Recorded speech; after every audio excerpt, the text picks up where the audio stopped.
What is an entrepreneur जो एक idea को एक एम्पायर में कन्वर्ट कर दे।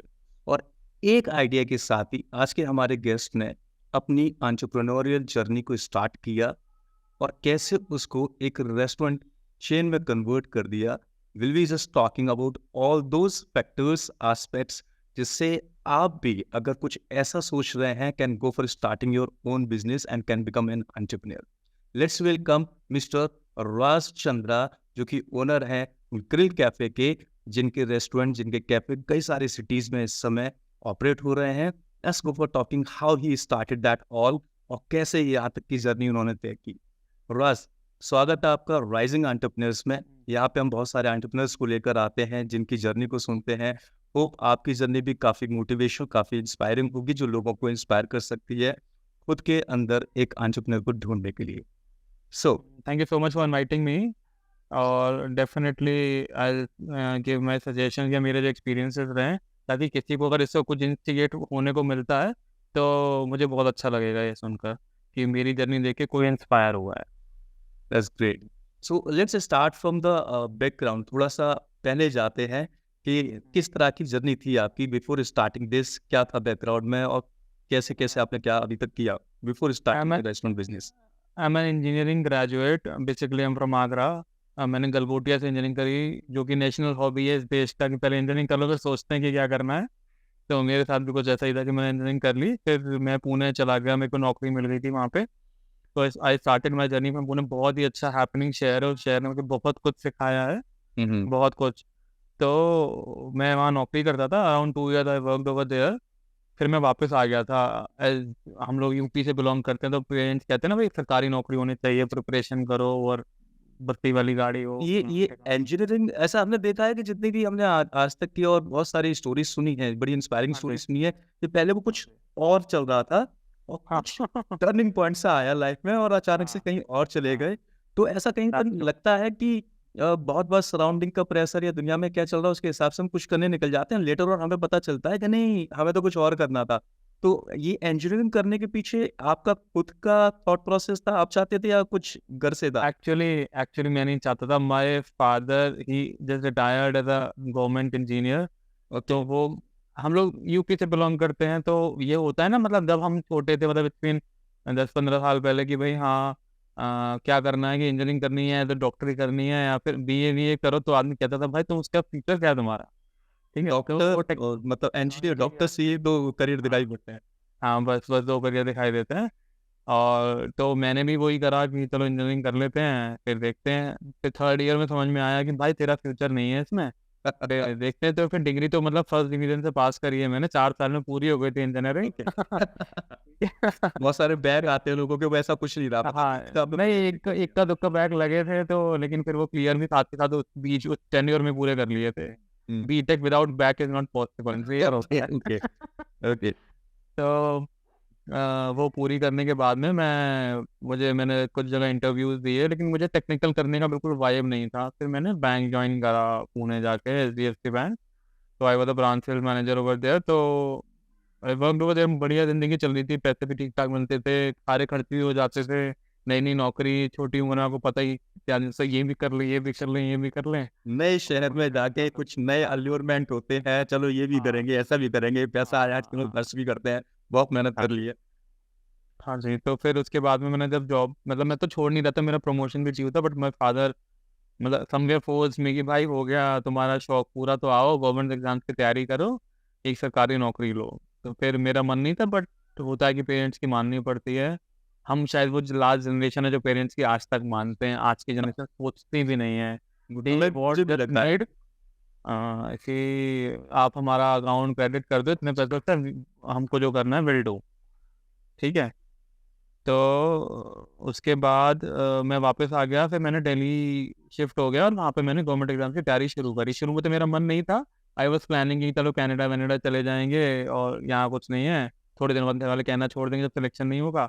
बट पता नहीं कुछ स्टोरीज मैंने ऐसे देखी लोगों की कि मैं इंस्पायर हुआ, तो मैंने थोड़ा शिद्दत से पढ़ना शुरू करा। तो फिर जब पढ़ाई करी तो एसएससी के 2 बार मेंस मैंने लिखे, हो गया था पब्लिक सर्विसेज में निकल, लेकिन पीएससी भी लिखा, स्टेट सर्विसेज भी लिखा, तो कभी 1.5 नंबर कम कभी 2 नंबर कम। मुझे दिख रहा था कि मैं कर ले जाऊंगा, ज़्यादा दूर नहीं हूँ। मतलब अगर या तो शुरू में पता पड़ता था दूर दूर तक आप नजर ही नहीं आ रहे हो, हाँ, लेकिन फिर वो टाइम बहुत लग रहा था और मैं थोड़ा नेगेटिव जल्दी हो गया था, मैंने गिव अप करा, मैंने तैयारी छोड़ी। और फिर थोड़े टाइम कुछ समझ में नहीं आया, तो फिर मेरे एक फैकल्टी थे, जब मैंने मेंशंस लिखे थे तो उनसे अच्छा इंटरेक्शन हुआ, तो उन्होंने पुणे में एक नया स्टार्टअप शुरू करा। तो ही कॉल्ड मी अप कि राज, आई नो कि यू कैन डू, तुम यहाँ आ जाओ, मैं टिकट भेज रहा हूँ। ऐसे बहुत अच्छी बात है, मुझे भी चेंज चाहिए था, समझ में नहीं आ रहा था वापस कहाँ से शुरू करूँ। तो I again join his firm and I was doing very good over there. पैसे भी ठीक ठाक मिलते थे और सब कुछ था, लेकिन कुछ टाइम बाद वो फिर मोनोटोनस वाइब आने लगी। क्या होता है ना, आप व्हाट वाज ज्यादातर दैट स्टार्टअप जिसके लिए आप वहाँ पे गए थे आपके? ये पब्लिक सर्विसेज का इंस्टीट्यूट ही था। ओके। तो वो ऑनलाइन और ऑफलाइन ही वो एनरोलमेंट्स कराते थे और प्रिपरेशन की वो उसमें हेल्प करते थे।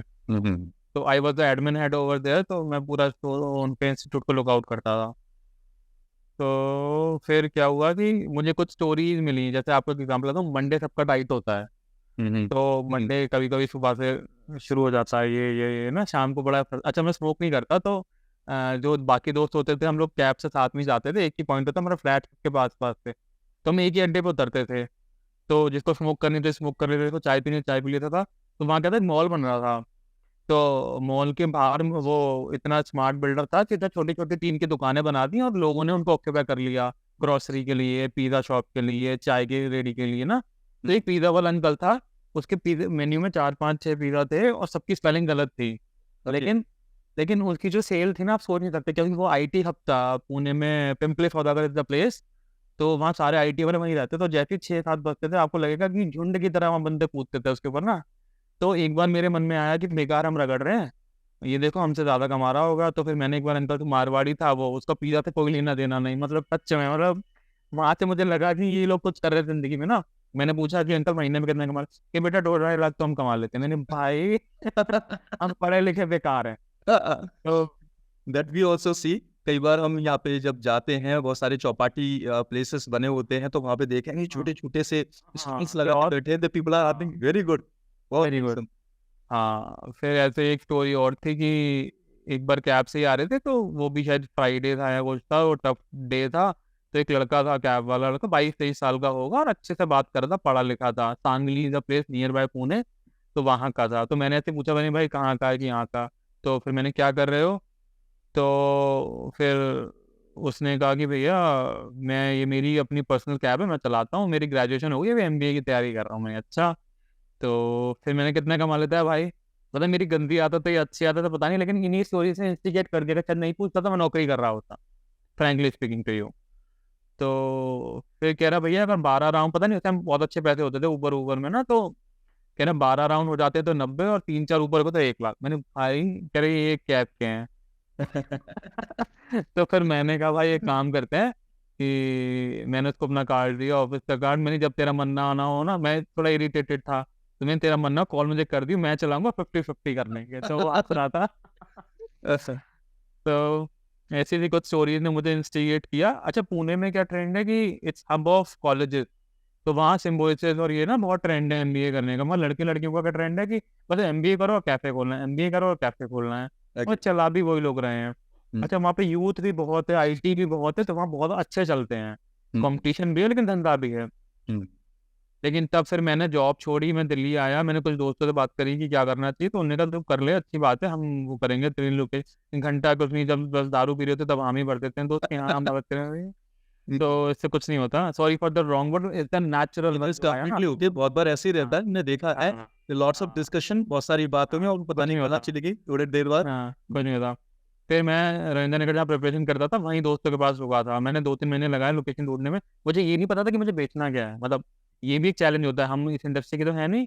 There are an number of cuisine जिसमें आपको काम करना पड़ेगा, आपको शेफ ढूंढना पड़ेगा, और बहुत कुछ था।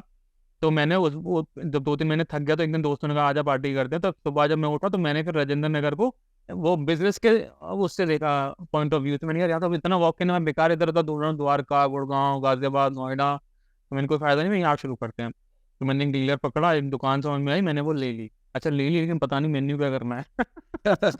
ठीक है। मैंने वो एक आर्किटेक्ट लड़की थी, उसको 20 25 हज़ार रुपए दिए, उसने डिजाइन कर दी, बाकी मैंने सब सामान वामान इकट्ठा करा। और मुझे समझ में आ गया था कि चलो बर्गर्स आजकल ट्रेंड में, थोड़ा डेटा वेटा पे काम कर, इंजीनियरिंग करी हुई है ना, तो गंदी आदत है, गूगल सर्वे करते हैं क्या चल रहा है। तो world most selling thing was burger at that time. तो मैंने कहा चलो बर्गर करते हैं। पुणे से मैं आया हूँ तो I was very much fond of vada pav, तो मैं वड़ा पाव करता हूँ। ठीक है, तो वहाँ के मेरे कुछ लोकल मराठी दोस्त से कुछ बात करी कैसे करना है कैसे करना है, तो उन्होंने थोड़ा सा मदद करा, तो मैंने वड़ा पाव शुरू करा। फिर सैंडविचेस ट्रेंड करते हैं स्टूडेंट एरिया में, वो ऐसे जोड़ जाड़ के मैंने पूरा मेन्यू करा, 2 शेफ लगाए, फूड टेस्टिंग करी और शुरू कर दिया भगवान का नाम लेके। और मुझे वो सिचुएशन याद है कि अच्छा जब जगह, अच्छा वो सारी स्टूडेंट एरिया है, तो बच्चे पूछते थे कि हाँ भैया क्या खुल रहा है। अच्छा मेरे साथ वाले तैयारी कर रहे थे ऑलरेडी ना, तो वो भी कहते थे रात क्या कर रहा है क्या कर रहा है, मैंने कर। तो मेरी वर्ड ऑफ माउथ मार्केटिंग अपने आप हो गई थी कि हम में से एक बंदा है जो कैफे शुरू कर रहा है। तो I was blessed and I am blessed. लेकिन उस टाइम बहुत अच्छा ये वर्ड ऑफ मार्केटिंग हो गई थी। अच्छा वहाँ लोकल मराठी स्टूडेंट बहुत थे, तो उनको देख रहा था वड़ा पाव मिल रहा है, मैंने मेन्यू लगा दिए थे डिजिटल वाले। तो भैया कब शुरू हो रहा है कब शुरू हो रहा है, मैंने कि कल शुरू हो रहा है। अच्छा वो 10 बजे शुरू होना था, 12 बज गया था। 1-2 कस्टमर थे, वो 2-3 बार आ गए थे, मुझे इतना खराब लगा कि मैं शुरू नहीं कर पा रहा था।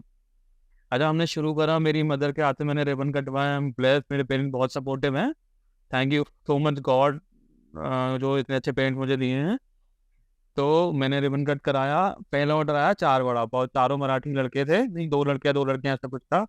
तो दे मुझे अभी भी याद है, उन्होंने पहला बाइट लिया और जैसे ही लिया, और भैया 4 और करना, मुझे वो आज तक याद है। मतलब ये चीज़ कोई नहीं कोई नहीं भूलता ना। तो वो मुझे याद भी आता, उस चीज़ ने मुझे इंस्टिगेट किया कि करना है। लेकिन होता है ना कि एंटरप्रेन्योरशिप तब वो पूरी है जब आपने हार्डशिप झेले हों। वो जगह मैंने कैसे करी थी, कैसे वो करा था, वो ठीक है। 12 अक्टूबर को मैंने शुरू करा था और 8 नवंबर को मोदी जी ने नोट बंद करे। ठीक है, देश में नोट बंद। 2016 you went या इट वाज 2016। ठीक है, मतलब मुझे लगा टीवी में नहीं मजाक चल रहा है, तो हो ही नहीं सकता, कभी सुना ही नहीं है। तो अच्छा कि भाई स्पेशल कुछ प्लानिंग करके मैं रखी हुई थी क्या, हाँ ऐसे कि कुछ हाँ स्टार्ट करूंगा। हाँ, मेरे पास थोड़े बहुत पैसे थे, बाकी घर वालों के लिए किचन शुरू करा, और मतलब अच्छे पहले दिन से बहुत अच्छा चल रहा था। और जैसे ही नोटबंदी खत्म, मैंने भाई क्या हुआ है, हमको समझ ही नहीं आ रहा कि क्या है। तो उसके बाद फिर क्या हुआ कि 2-3 दिन तो मुझे समझ में नहीं आया क्या करना है। फिर बस मैंने एक चांस लिया कि क्या करते हैं। एक तो चैलेंज क्या हुआ कि 1 हफ्ते बाद ही हेड शेफ भाग गया। तो अब मुझे आता नहीं कि क्या बनेगा, क्योंकि अभी क्या होता है स्टाफ स्पेशली दिल्ली में लड़कियां पूछती हैं भैया इसमें क्या डाला है। अब इतना चैलेंज के क्या डाला है, किचन से बुलाता है, बेटा और बता मैडम को क्या डाला है इसमें। ठीक है? तो ये चैलेंज को मैं किसी तरह वो करा था, हेड शेफ आ गया, मैंने कहीं से अरेंज करके फिर मैंने खुद सीखना शुरू करा। I work in my kitchen for 4 month. मैंने वो ठीक से सीखा। स्टाफ ड्रामा करता था ना, उनको लगता था हमारी वजह से चल रहा है। तो कभी कोई जा रहा है कभी कोई आ रहा है, मैंने कहा जिसको जाना है जाओ, मैं चला के दिखाऊंगा। वो दिन और अब का दिन है, मेरे पुराने स्टाफ कनेक्टेड है, इनको पागल नहीं बना सकते, इनको पता है कि कैसे करना है। अब क्या होता है, सारी फूड टेस्टिंग नए डेमोज में खुद कराता हूँ बिना किसी के सपोर्ट के। तो वो आपको एक चीज खुद तो सीखना पड़ता है। बहुत अच्छी यहाँ पे समझ में आ रही है, the people who are watching also must take care of that. आपके अंदर अर्निंग की मेंटालिटी होनी चाहिए, आप किसी भी जगह से बहुत अच्छा खासा कमा सकते हैं। बिल्कुल बिल्कुल आई डोंट गो पॉलिटिकली, लेकिन एक स्टेटमेंट आया था long time back from our respected PM mister Narendra Modi. ये एक पकौड़े भी हाँ बेच मतलब के उसका एक भी business खड़ा कर सकता है, और उसके ऊपर बहुत सारा मजाक बना था। हाँ हाँ आपकी स्टोरी से मालूम पड़ रहा है कि exactly this is the reality. हम दुनिया में दिखाने में बहुत कुछ जाते हैं, शो ऑफ बहुत कुछ करने की कोशिश करते हैं, बट सच में अगर आपको पैसा कमाना है, that can be started from anywhere. Anywhere. अच्छा खासा कमाया जा सकता है। जहाँ पे लोग हाँ। तलाश कर रहे होते हैं कि एक नौकरी मिल जाए 20,000 की, 25,000 की, 40,000 की, एक छोटा सा भी आप स्टार्टअप, छोटा सा भी बिजनेस स्टार्ट करते हैं तो बहुत आसानी से आप 1-8 लाख रुपए कमा लेते हैं।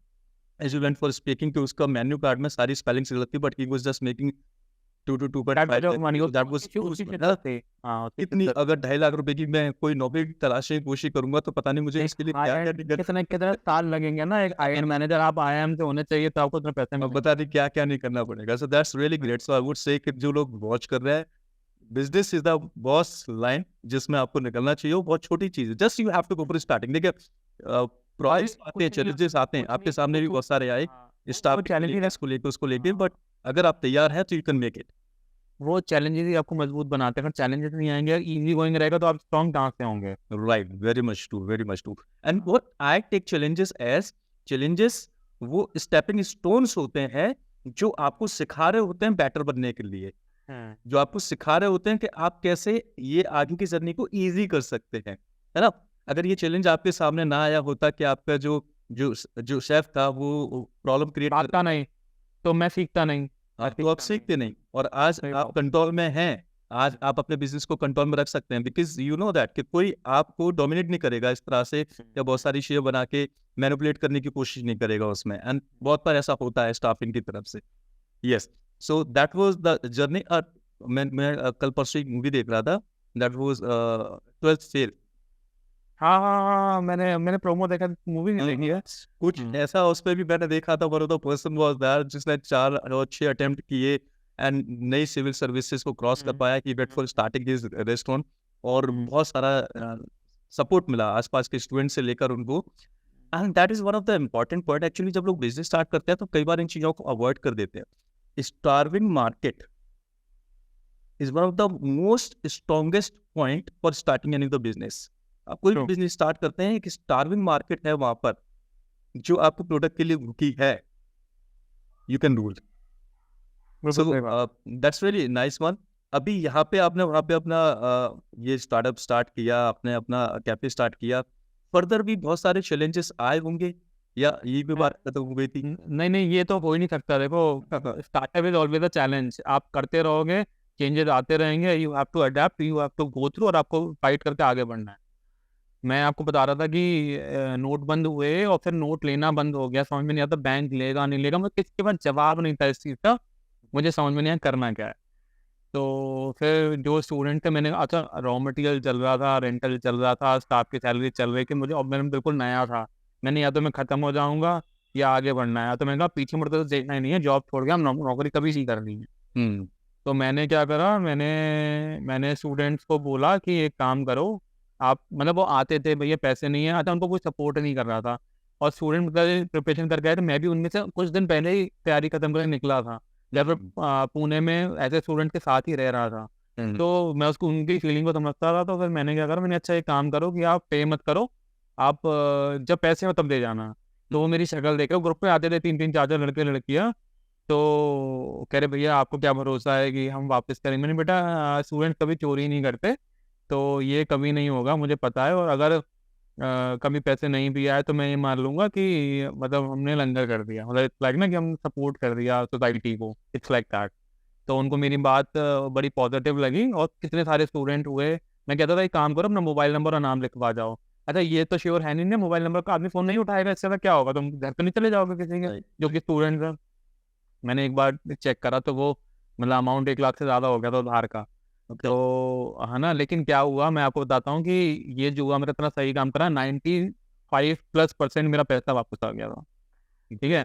और उससे ज़्यादा सपोर्ट क्या हुआ कि वो स्टूडेंट मेरे बिल्कुल बंद गए थे। मतलब वो खुद भी आते थे, 4 को और लेकर आते थे कि उस टाइम पे किसी ने सपोर्ट नहीं करा, इन्होंने सपोर्ट करा। खाना भी अच्छा खिला रहे थे और कर्टेसी भी रख रहे थे। तो उसकी वजह से वर्ड ऑफ मार्केटिंग, मतलब मैंने ₹1 नहीं खर्च करा word of marketing mouth is the biggest is the biggest marketing one ना ना। इससे ज़्यादा हाँ। अच्छी मार्केटिंग हो नहीं सकती। हाँ, फिर वो सारे पैसे भी वापस आए, वो लोग भी आते थे, अपने आप मेरा फ़ेसबुक पेज बनाया, पता नहीं कहाँ-कहाँ टैग करा, मुझे भी नहीं पता। तो ग्रेट, मतलब हाँ, अच्छा वो यहाँ पे मुझे पता पड़ा कि कुछ बच्चे आते थे और वो अपने आप कहते थे कि भैया आपने क्या तैयारी करी? मैंने यार ये अखबार में कब आया? तो मतलब कोचिंगों में बात होने लगी कि हम में से एक बंदा है जिसने स्टार्टअप शुरू करा और कोविड टाइम कह रहा हूँ, ये नोटबंदी के टाइम पे ऐसे मदद करी। तो वर्ड ऑफ माउथ अपने आप बन गया और सक्सेसफुल मैं अपने बिज़नेस को चलाने लगा। फिर धीरे-धीरे टाइम निकलने लगा, लेकिन मैंने कहा ना हार्ड से रुकती नहीं है। कुछ हुँ, दिन बाद ही जीएसटी का चैलेंज आया, स्टूडेंट कटने लगे, 18% जीएसटी लग रहा है, फिर गवर्नमेंट ने जीएसटी का पैनल वो चेंज करा, परसेंटेज वो आया। दिल्ली में सीलिंग ड्राइव हुई, हुँ, हमारे आस-पास के 200 शॉप्स और इंस्टीट्यूट्स सील कर दिए गए। आप ओके, सोचो कि हमारा रेवेन्यू उन ऑफिसेज़ से ही था, उन कोचिंग लाइब्रेरी से ही था, जहाँ बच्चे पढ़ते थे, बैठते थे, रहते थे, क्योंकि वही स्टूडेंट हमारा मेन कस्टमर था। हुँ, वो बंद हुआ। उसके बाद में दिल्ली में एनक्रोचमेंट ड्राइव आई, जिसमें दुकानें तोड़ी गई, सब कुछ हुआ। 500-500 पुलिस वाले आते थे, पूरे दिन हम किचन बंद रखते थे, शाम को 6 बजे पुलिस चली जाती थी म्युनिसिपल डिपार्टमेंट के सामने, तब हम शुरू करते थे। 8-8 घंटे हम रोड पे खड़े रहते थे, हमें नहीं, सारे 400-500 शॉपकीपर्स थे हुँ, वो। अच्छा दिल्ली में खोलना और बंद करना सबसे आसान है, टिके रहना सबसे मुश्किल चीज़ है, क्योंकि वहाँ रोज़ नए ब्रांड्स आते हैं, बहुत ज़्यादा खर्चा है, रेंटल बहुत तेज़ होते हैं। तो मैंने वो कर गुज़रा, तो मुझे फिर पता है कि अब मैं कहीं पे भी चला के ले जाऊँ। ये दिस इज ऑल मैंने अबाउट बिजनेस। खोलना बंद करना बहुत आसान है, बहुत आसान है, चलाते टिके रहना रहना है। टिके रहना इज द इम्पोर्टेंट थिंग। हाँ, फिर हमने नोएडा खोला और उसके बाद फिर आया कोविड। इट्स लाइक, मतलब मैं आपको बता नहीं सकता कि रात को I was at my home और मैंने न्यूज़ में देखा कि 23-21 दिन के लिए देश बंद है। देश बंद है, हमारा सब कुछ पेरिशेबल होता है और समझ में नहीं आया था। मतलब कोविड टाइम से तो मैंने क्या, पूरी दुनिया ने इतने हार्डशिप झेले हैं, फिर इतने नुकसान हुए। मतलब दिल्ली में लैंडलॉर्ड्स का क्या होता है कि मर जाओ लेकिन पैसे दे जाओ, ठीक है। तो वो भी देखा, वो भी करा, बहुत स्टाफ सारे लोगों ने इसको बहुत इसको फेस किया, बहुत हाँ सारे लोग सफर हुए हैं हाँ इसको लेकर। हाँ।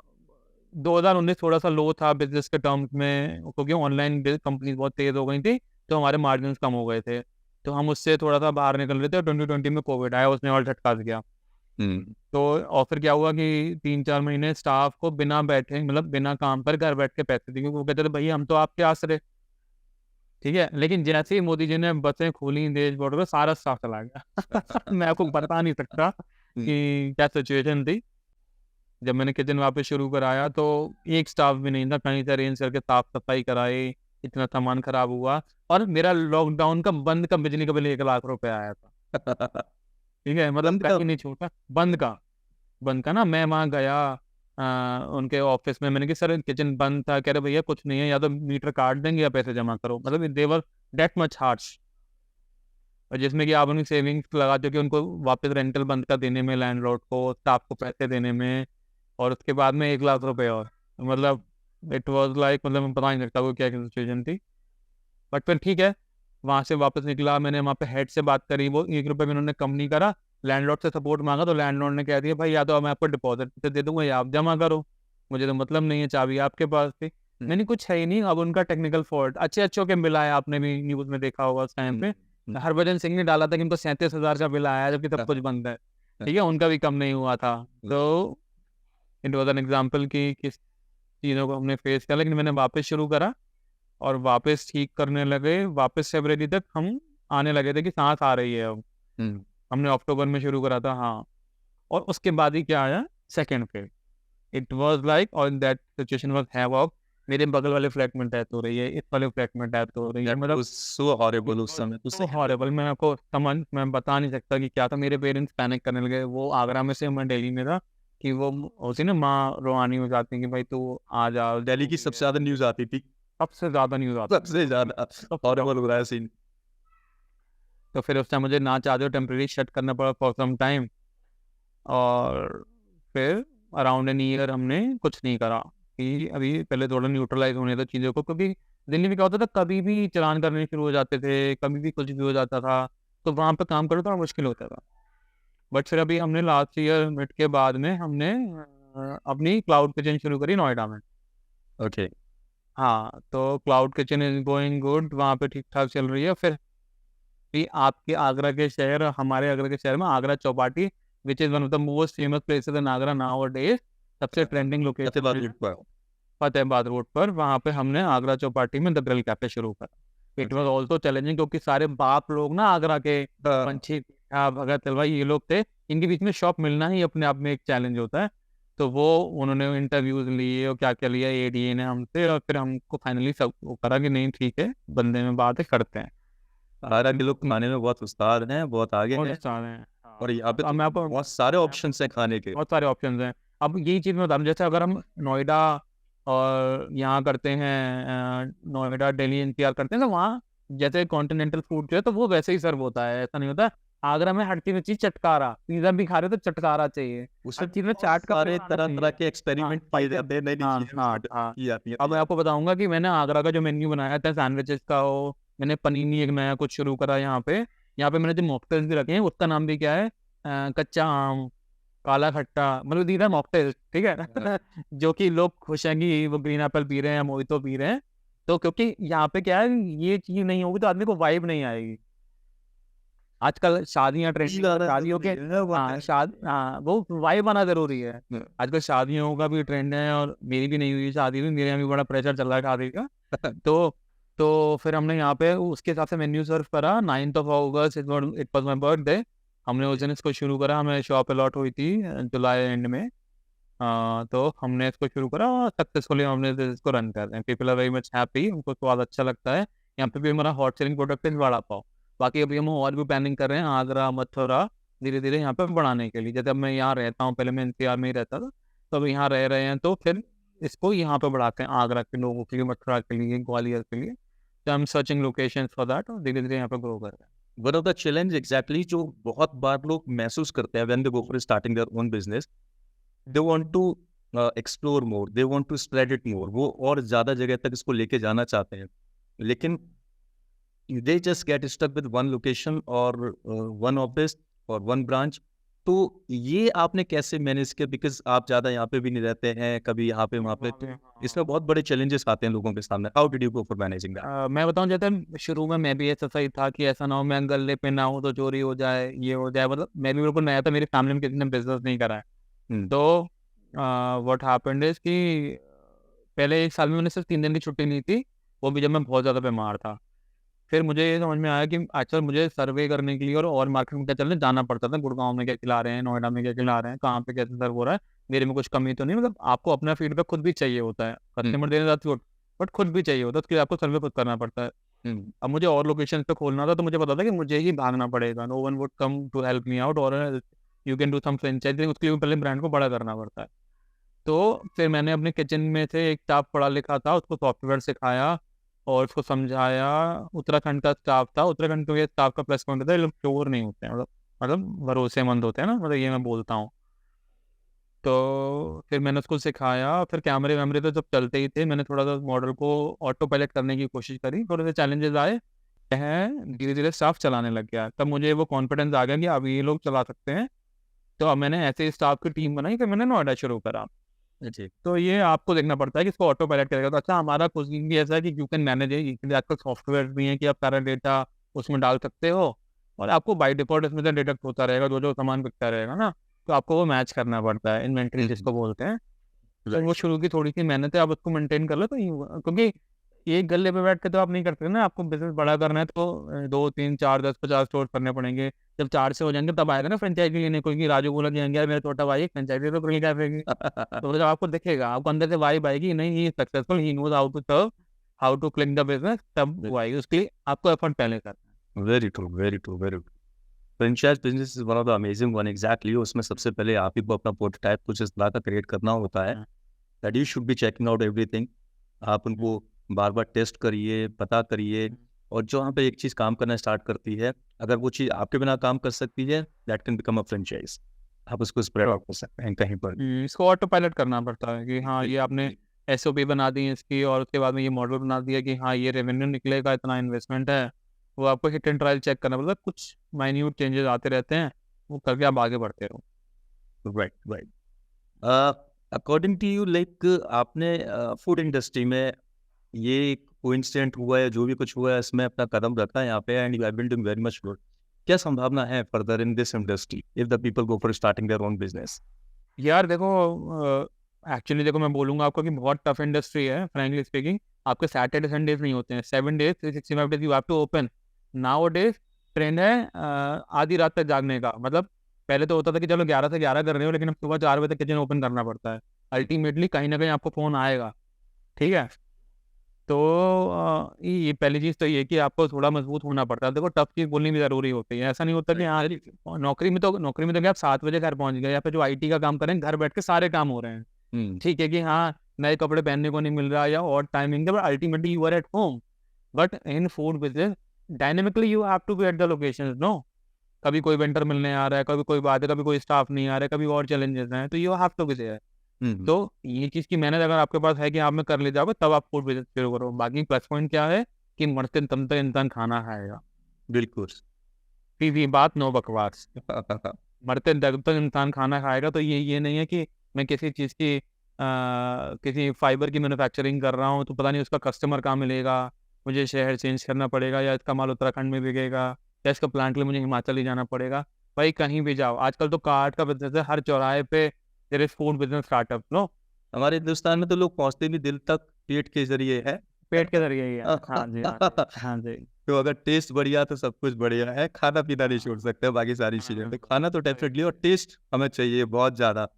बहुत ज़्यादा। तो मैं बस आपको क्या देखना पड़ता है कि जैसे मैंने आपको कहा कि मैं आगरा आया तो मैंने आगरा की रेसिपी थोड़ी चेंज करी, थोड़ा सा चटकारे वाले फ्लेवर डाले, चाहे वो कॉन्टिनेंटल खाना क्यों ना हो, तो वो लोगों को अच्छा लग रहा है। तो शहर और जगह के हिसाब से, वहाँ की उसके हिसाब से, ज्योग्राफी के हिसाब से आपको थोड़े चेंजेस करने पड़ते हैं।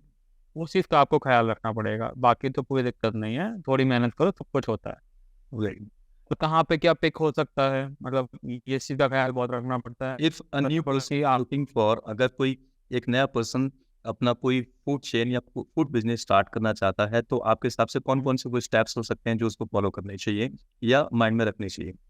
यार सबसे पहली चीज़ जो है लोकेशन, सबसे पहली चीज़ है ना कि लोकेशन क्या है, जो दिखता है वो बिकता है। आप बहुत अच्छा खोल लो तो किसी कोने में किसी को पता ही नहीं हो तो क्या करोगे उसका, ठीक है। एक बार आपको देखना, और क्या होता है, मैं जो हमारी भूख होती है ना, वो हमारी 80% भूख आंखों की होती है, जो पेट की भूख होती है सिर्फ 20% होती है, ये रियलिटी है। हमारा पेट भरा होगा लेकिन गोलगप्पे वाला दिख जाएगा, यार दो खा लेते हैं 10 रुपए, ये रियलिटी चेक है। तो जितना आप दिखोगे उतना आप बिकोगे, ये रियलिटी है। इसलिए आपकी सबसे पहली चीज़ है लोकेशन, उसके बाद है आपकी hygiene and quality of food. मतलब मैं खुद इसमें मान लो, जैसा मैं खुद खाना पसंद करता हूँ, साफ सुथरा अच्छा, वैसा ही मैं सर्व करता हूँ। उसमें कोई क्वालिटी कॉम्प्रोमाइज़ नहीं कि ये सस्ता डाल दो तो कुछ पैसे बच जाएंगे, नहीं, मैं उसमें बिलीव करता हूँ अच्छा खिलाओगे तो ग्राहक ज़्यादा आएगा। तो इस चीज़ का आप ज़रूर ख्याल रखें। फिर किस लोकेशन पे किस चीज़ की नीड है, ये बहुत बड़ी बात है ना, कि पता पड़ा कि जो कुजिन कहीं पे चल नहीं रहा, आपने वो खोल दिया, फिर आप कह रहे हो मेरा चल नहीं रहा, तो ऐसे नहीं होगा। आपको ये देखना पड़ेगा कि किस लोकेशन पे किस चीज़ की नीड है, उसके हिसाब से शुरू करो। और थोड़ा सा टाइम लगता है, थोड़ा पेन लेना, आपको लगता है कि बिना पेन लिए 1 महीने में मैं सक्सेसफुल, ऐसा नहीं होता। 1 साल लग जाता समझने में कि हाँ, 1 साल लगता समझने में कि माइनस मत देखो कि कितना पैसा माइनस हो गया, आपने सीखा कितना वो सोचो। राइट। ठीक है, मुद्दे की बात ये है कि नौकरी में तो आप किसी को पैसे बना के दे रहे हो, आपको मोनोटोनस फॉर्मेट दे दिया, इसको फॉलो करते रहो और वो काम करते रहो। यहाँ तो अल्टीमेटली आपकी पर्सनैलिटी डेवलप हो रही है। अभी भी मैं आपसे नॉन स्टॉप बोल पा रहा हूँ क्योंकि इसे मैंने जिया है, ऐसा नहीं है कि मैंने कुछ याद किया है, इसे मैंने जिया है, तो मैं बहुत आराम से आपको बता पा रहा हूँ। और 100 सवाल होंगे तो I am ready for that. ऐसे है। तो आपको पहली चीज़ ये है लोकेशन, फिर किस लोकेशन पे क्या कुजीन चलना चाहिए, बहुत इंपॉर्टेंट चीज़ हाइजीन। बहुत बार ऐसी सिचुएशन जो सभी एंटरप्रेन्योर्स को फेस करने को मिलती है व्हेन दे आर स्टार्टिंग, लगभग आज अर्लियर इट वाज स्पोकन कि भाई आप 1 से 2 साल दीजिए, आज हम ये मान लेते हैं कि थोड़ा सा फास्ट हो गया ज़माना, तो 6 महीने में आप एक अच्छी सिचुएशन में पहुंच सकते हैं, 1 साल में अच्छी सिचुएशन पहुंच सकते हैं, but we have to face challenges और हम डाउन जाते हैं। आप भी बहुत बार डाउन गए, बहुत सारे चैलेंजेस आपने फेस किए, वो ऐसे थे जो बाहर से निकल के आ रहे, बड़े-बड़े चैलेंजेस। जब बड़े-बड़े जा रहे थे तो अपने आप को कैसे मोटिवेट कर पा रहे थे कि हाँ जी, चलना है भाई, it should not be like I should be giving up? यार मुझे ये पता था कि मुझे पीछे मुड़ के नहीं देखना। दूसरी चीज़ ये था, मुझे पता था मुझे नौकरी कभी नहीं करनी। तो अल्टीमेटली अगर मुझे बिजनेस ही करना है तो why not this food business, भले ही हार्डशिप से, लेकिन ये मेरा तो है। आई देखो, ऑलवेज एक स्टार्टअप जो होता है, इट्स अ न्यूबॉर्न बेबी, ठीक है। बच्चा पैदा होता है, कभी वो बीमार पड़ता है, कभी बुखार आता है, कभी डॉक्टर कहता है कि नहीं NICU में रखना पड़ेगा, कभी आपको एक्स्ट्रा केयर रखनी पड़ेगी, कभी इसको धूप लगाओ। तो आप ये सब करते हो ना इस बच्चे को बड़ा करने के लिए, तो it's just the same thing. अगर आप इसको ऐसे मान लोगे तो कभी आपको लगेगा ही नहीं कि हार्डशिप है। अगर आपको लगेगा नहीं 2 साल मुझे 100 करोड़ बनाने हैं, तो फिर आपको लगेगा भाई कुछ हो ही नहीं पा रहा। तो आपकी सोच होनी चाहिए इतनी बहुत है ना, आपको you have to show that maturity. मैंने आपको बहुत अच्छा एग्जांपल दिया कि it's a new born baby, आपका बच्चा पैदा हुआ है, आपने किया है, आपको उसको बड़ा करना है और आपको देखना है उसको सक्सेसफुल होते हुए। तो जो उसके जो अब ब्रिंगिंग ईयर्स होंगे ना कि भाई उसको बुखार आ रहा है, खांसी आ रही है, दवाई पिलानी है, डॉक्टर को दिखाना है, वो आपको ही करना पड़ेगा। Very true, very true. Here in this world, और हमें नहीं मालूम कहाँ पे क्या, लेकिन हमने अपने चारों तरफ बहुत ज़्यादा देखा इस चीज़ को, आपने भी इस चीज़ को स्टार्टिंग में फेस किया। पेरेंट्स आर जस्ट आफ्टर कि भाई अगर प्राइवेट सेक्टर्स में जाना है तो डॉक्टर या इंजीनियर या फिर सरकारी नौकरी की तैयारी कर लीजिए। And I just feel so कि वो सरकारी नौकरी की जो तैयारी है ना, इट्स अ बिग रिस्क। बहुत सारे लोग रह जाते हैं बिना कुछ करे, और आपके पास वो सारी अपॉर्चुनिटीज थी, आप सरकारी की भी तैयारी कर रहे थे, आप प्राइवेट सेक्टर में भी थे, आप इंजीनियर भी हैं, ये सारी चीज़ें होते हुए भी आप बिजनेस में आए, जो भी टर्निंग पॉइंट था। अगर दोनों चीज़ों को हम कंपेरिजन करते हैं, how the people get into job और वहाँ का जो एनवायरनमेंट रहता है, और then the people come into business, तो किस तरह से आप इनको दिखाना चाहेंगे, like business and the service?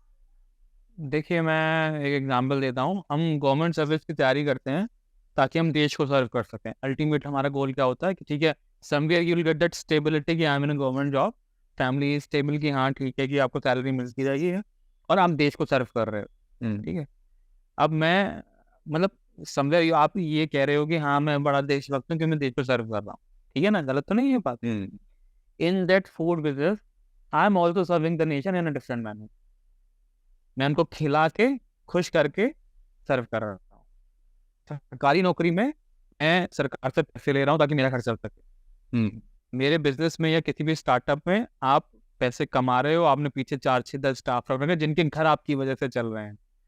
आप टैक्सेस पे कर रहे हो ताकि गवर्नमेंट सर्विस वालों को सैलरी मिल सके। राइट, ठीक है, तो आप ज्यादा बड़े देशभक्त हो गए। Very true, very true. Definitely the people You who are just it's no you just need to connect the thing. You just need to connect the thing.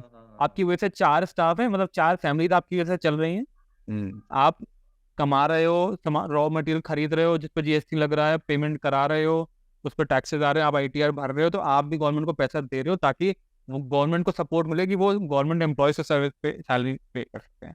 very true, 100%. तो we are also serving the nation in a different manner, simple as that. And how does it feel? It feels wow actually, always as always.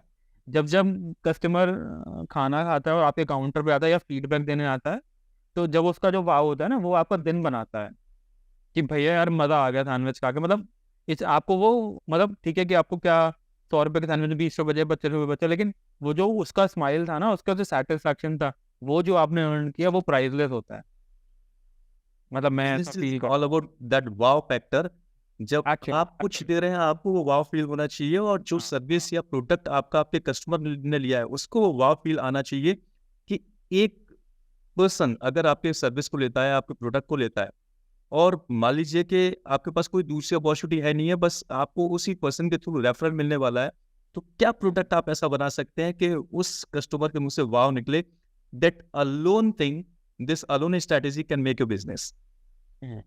So the wow factor is really very much important. Very very much important. जैसे आप भी ये videos बनाते हैं, हम लोगों से बात करते हैं, वो वाइब आनी चाहिए ना कि हाँ इनका वीडियो देखते हैं। अगर वो मोनोटोनस होगा कि कॉपी पे लिखे पेन, वो सवाल पूछ लिए मैंने वैसे जवाब दे दिए, तो वो क्रिस्प नहीं आएगा। वो क्रिस्प बहुत ज़रूरी, वो तब आएगा जब वो हार्ड चीज़ हमने देखी होती है। आप अपने आप में एक स्टार्टअप है, आपने कहाँ से आपकी स्टोरी शुरू की मुझे पता है, तो वो वाइब अपने आप आती है आपकी स्माइल से, आपकी ग्रोथ देख कर ना, तो बंदा अपने आप आपके वीडियोस देखेगा, पॉडकास्ट देखेगा। तो ये एक सेक्टर बहुत ज़रूरी होता है किसी भी startup. That's really great. That's really great. One of the messages if you just want to go for giving to the people, कुछ भी आपकी तरफ से? कुछ भी मेरी तरफ से पहली चीज़ तो ये है कि in advance happy new year to everyone in the world. सब अच्छे रहें, खुश रहें, पार्टी करें हार्ड, ठीक है, and don't drink and drive. पहली चीज़ ये है। बाकी मैं कभी क्रिटिसाइज नहीं करता, जॉब भी बहुत ज़रूरी है, नहीं तो कंपनीज कैसे चलेंगी? हर कोई स्टार्टअप करने चला जाएगा तो कंपनी कैसे चलेगी? तो वो ठीक है, लेकिन अगर आपके पास वो अपॉर्चुनिटी है या आपको लगता है कि आप कर सकते हो, कभी सोचो मत, उसको करके निकालो। क्योंकि सब ये कह देंगे कि हाँ हमारा बेटा या बेटी नौकरी करता है, वो ठीक है, बहुत अच्छी बात है, लेकिन हमारे बेटे का बिजनेस है। देखो मोदी जी भी कहते हैं, मतलब ये फ्यूचर है इस देश का, बिजनेस सबको करना पड़ेगा। ठीक है, जितना ज़्यादा करोगे उतना ग्रो करोगे, उतना आप अपनी पर्सनैलिटी को पॉलिश करोगे। तो आप देखो कि आप अपनी पर्सनैलिटी को कितना पॉलिश करना चाहते हो। For that you have to start some business. ये ज़रूरी नहीं कि फूड का ही करना है, आपकी कैलकुलेशन सही होनी चाहिए, आपकी स्ट्रैटेजी सही होनी चाहिए, ठीक है, और आपका सर्वे बिल्कुल सॉलिड होना चाहिए। द मोस्ट इंपॉर्टेंट थिंग, उसमें 1 महीना फालतू लग रहा है तो 1 महीना फालतू लगाओ, लेकिन आपका सर्वे सॉलिड होना चाहिए, ताकि आपको Research and all is a very important. थोड़ा कम आए। बाकी देखो, आप सोचो कि टफ टाइम होता है और वो स्टेबिलिटी नहीं आती है, ये सब चीज़ें, तो एक बात बताता हूँ, बड़ी सीधी सीधी बात है। जब ये लाइन है ना ऐसे चल रही होती है, मतलब इंसान मर चुका है। तो इस स्टेबिलिटी या चलती है, तो यू नीड दैट साइनसोडियल वेव कि हाँ मुझे सांस आ रही है, लोगों को दिख रहा है कि मैं जिंदा हूँ। इससे बड़ी बात मैं नहीं कह सकता। तो डोंट थिंक कि जब वो नीचे जा रही है, जब वो शूट कर रही है पीक, आप उसको सोचो। तो आपको कभी एम्बैरेसमेंट ये तो होना चाहिए लाइफ में, है ना? ये लाइफ है। कभी भी नीचे खड़े हो तो ये आपके लिए, सबके लिए एक फीडबैक है या सबके लिए एक सपोर्ट है कि जब भी नीचे खड़े तो याद करो कि साइनसोडियल में हम ऊपर भी आएंगे। तो उसे ऊपर आने के लिए आपको हमेशा एफर्ट करना। Right, very true. And what would you like to say about our podcast, हमारे पॉडकास्ट के बारे में आप क्या कहना चाहें? बहुत बढ़िया इंसान है आप, मैं मिला हूँ आपसे, हम लोग जिम में मिले थे पहली बार, है ना? तो वो मैंने देखा, आपकी स्टोरी पढ़ी कि कहाँ से आपने शुरू करा है बात करने से, आपने खुद बताया कि मैं कहाँ था, मैं कहाँ आया हूँ। तो आप भी एक मतलब लोगों के सामने एक एग्जाम्पल है कि हाँ, if you want to do something तो you can do for sure. वो अंदर वो वाइब होनी चाहिए कि मेरे को ये करना है, मुझे ये अचीव करना है। तो you are a wow man, doing very good. I wish you all the very best कि आप बहुत बड़ा मतलब इतने बड़े-बड़े मोटिवेशनल स्पीकर एंड ऑल हैं। तो मैं भी बोलूँ कि हाँ, आप हमारे मित्र हैं और आप वहाँ तक गए हैं, तो अच्छा लगेगा। So friends, this is rising entrepreneur. आपने पूरी स्टोरी सुनी मिस्टर राज चंद्रा की, कैसे उन्होंने क्या क्या स्ट्रगल फेस की, कैसे कैसे करके उन्होंने अपनी जर्नी को तय किया और अपने स्टार्टअप को एक लोकेशन से कई लोकेशन तक लेके गए, और आगे भी हम यही उम्मीद करते हैं कि वो और ज़्यादा बड़ा हो और भी जगहों तक जाए।